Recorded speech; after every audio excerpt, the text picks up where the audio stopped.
सतगुरु साहब का जो दर्शन है, सतगुरु कबीर का जो दर्शन है, उस दर्शन की तुलना नहीं की जा सकती, क्योंकि इसमें एक ही बहुत बड़ी बात है, वो है भक्ति।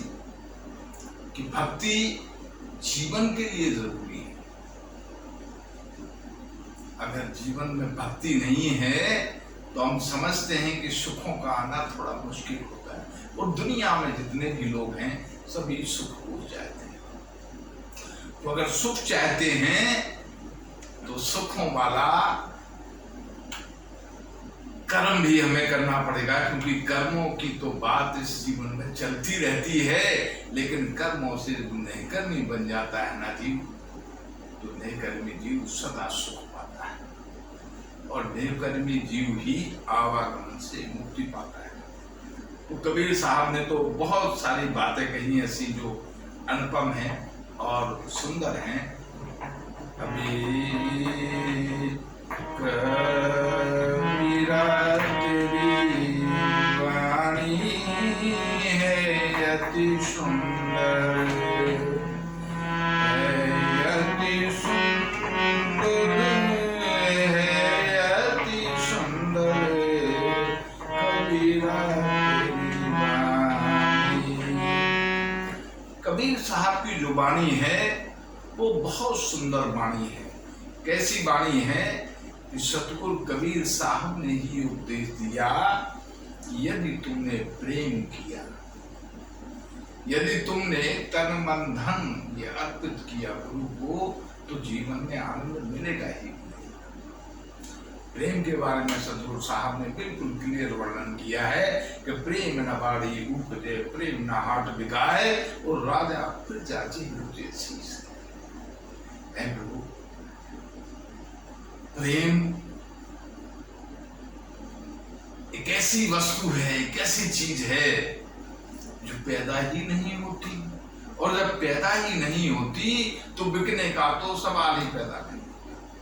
इसलिए सतगुरु कबीर साहब कहते हैं कि प्रेम न बाड़ी उपजे, प्रेम न हाट बिकाए, और राजा प्रजा जिन रुचे शीश दे जाए।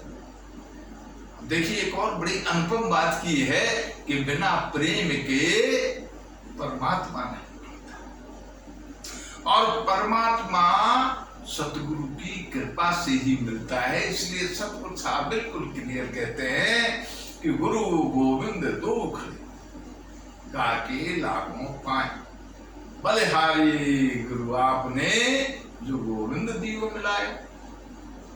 क्या बात है साहब, गोविंद को अगर बताने वाला कोई है, गोविंद से अगर मिलाने वाला कोई है, तो सतगुरु ही है। इसलिए सतगुरु से प्रेम बहुत जरूरी है।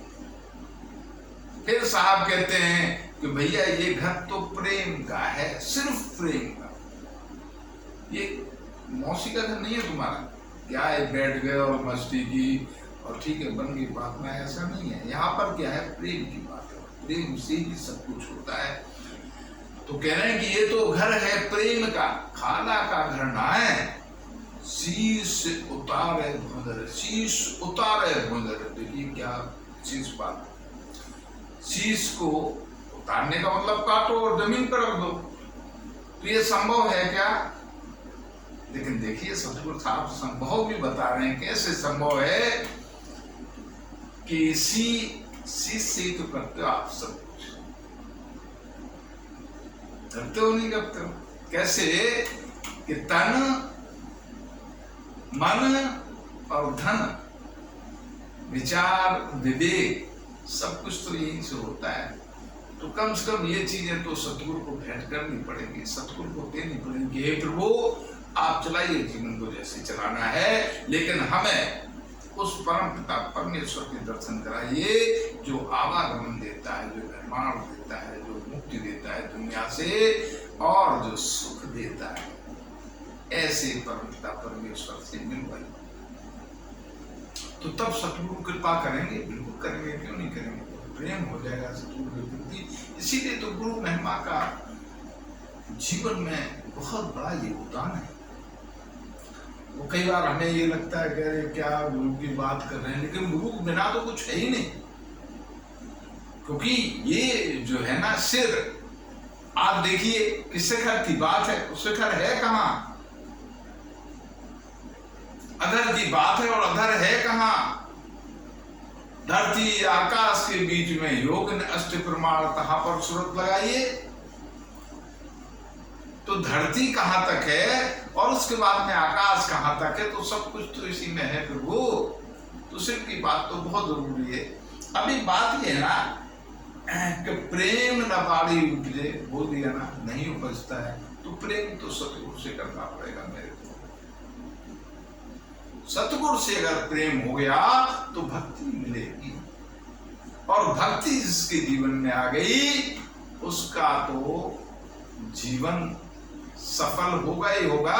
साथ में जितने भी इर्द गिर्द रहने वाले लोग हैं, जो भी उसका प्रभाव है, कई पीढ़ियां तर जाती हैं, सब बताते हैं।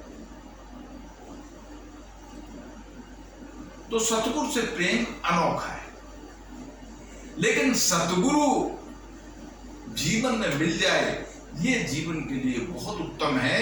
सतगुरु ऐसे नहीं मिलता। सतगुरु बहुत ही ऐसे सुदृढ़ कर्म हमारे बन जाएं, ऐसे सत्यमय कर्म बन जाएं, ऐसी आत्मा की कृपा हो जाए तो शायद सतगुरु के दर्शन होते। और जब सतगुरु मिल गए तो निर्माण तो पक्का है। आज नहीं तो कल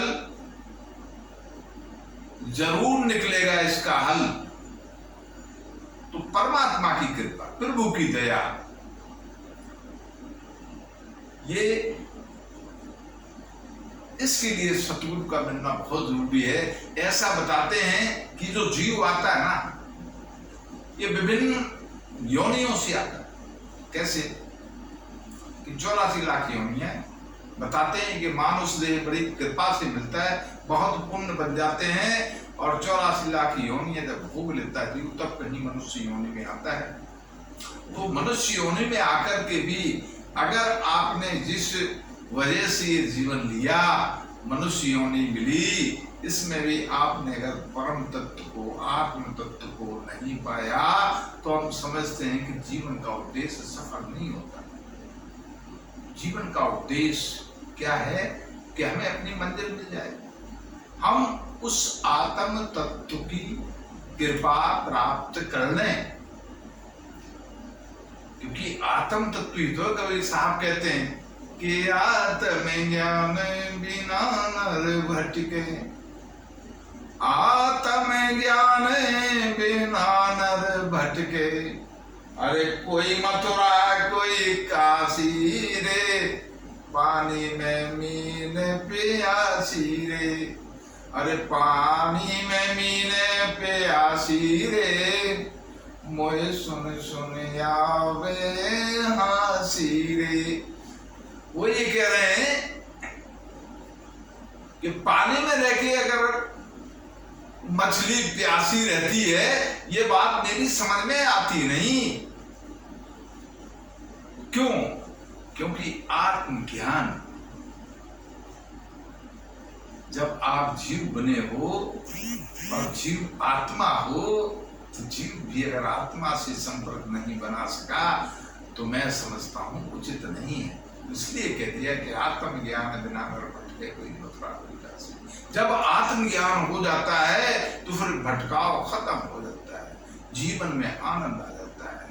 जब सुख ही सुख रहेंगे तो हर तरीके से आनंद रहेगा, जीवन में चैन रहेगा, संतोष रहेगा, दुनियादारी की बातों में कुछ करने की आवश्यकता नहीं है।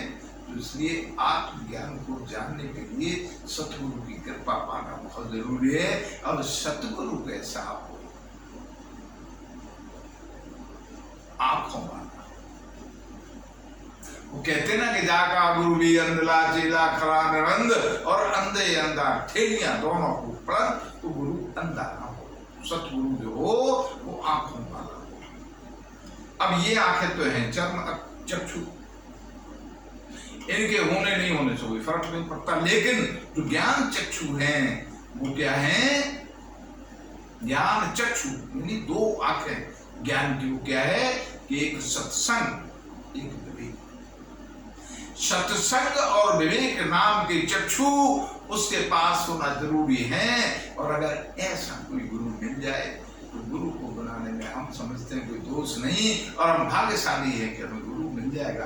क्योंकि जीवन का जो तरन तारण्य होना है, जीवन को जो सुख मिलना है, जीवन में जो भक्ति मिलनी है, जीवन को जो निर्वाण प्राप्त करना है, अगर निर्वाण होगा तो वो सतगुरु की कृपा से ही होगा। बिना सतगुरु की कृपा से कुछ होता नहीं।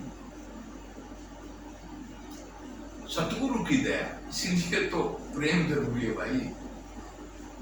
सतगुरु की दया हमेशा नहीं लगा रहा है, किससे? सतगुरु से। यहां भी कहते हैं सुरत निरत और सब कहा है ना। अभी क्या है? सुरत जीव, आत्मा जीव मन, निरत शिष्य और शब्द आत्मा। तो जब तक निरत सुरत मिलेंगे नहीं तब तक ज्ञान की धारा प्रवाहित नहीं। और जब ज्ञान की धारा ही प्रवाहित नहीं होगी तो जागरी मोरी सुरत सुहागन, ये तो होगा ही नहीं। क्योंकि सुरत जब ही जागेगी जब निरत ज्ञान प्राप्त करके सुरत में प्रवेश कर जाएगा, ज्ञान की धारा बह जाएगी। तो गुरु और शिष्य में फिर कहाँ भेज लेता है? तो सुरत निरत, सुरत और शब्द कहले को हैं तीन, और निरत समाने सुरत में, सुरत शब्द में तीन। तो कहते ना मन को मार पवन चढ़ जाए, ज्ञान शिला पर बैठना, ये शब्द की सुई सुरत का डोरा, देखो है साठ सीजन डोरा। अब ये मन जो है, मन है क्या? मन तो समझने की बात है। मन काल भी है और मन सुरत भी। ठीक लगा ना? लेकिन देखिए इधर क्या कह रहा है कि मन वो चीज है कि जो हमेशा सुरत के साथ साथ चलता, सुरत से पहले चलेगा। इसलिए प्रेम करो, किससे? मन से। जब प्रेम हो जाएगा आत्मा से, प्रेम किससे करो? आत्मा से। जब प्रेम हो जाएगा तो सुरत जहां जाएगी मन भी वहीं जाएगा। और मन जब लग गया, तो मन कब लगेगा? जब प्रेम हो जाएगा। अब वो प्रेम सतगुरु बताता है, सतगुरु ही उसका भेद देता है। बहुत बड़ी बात है। कैसा प्रेम? तो वो जो प्रेम है उसके बारे में सतगुरु बताता है। सतगुरु की कृपा प्राप्त करने के लिए सतगुरु की चरण वंदना जरूरी है। सतगुरु जीवन में मिल जाए ये सबसे बड़ा सुख है। साहेब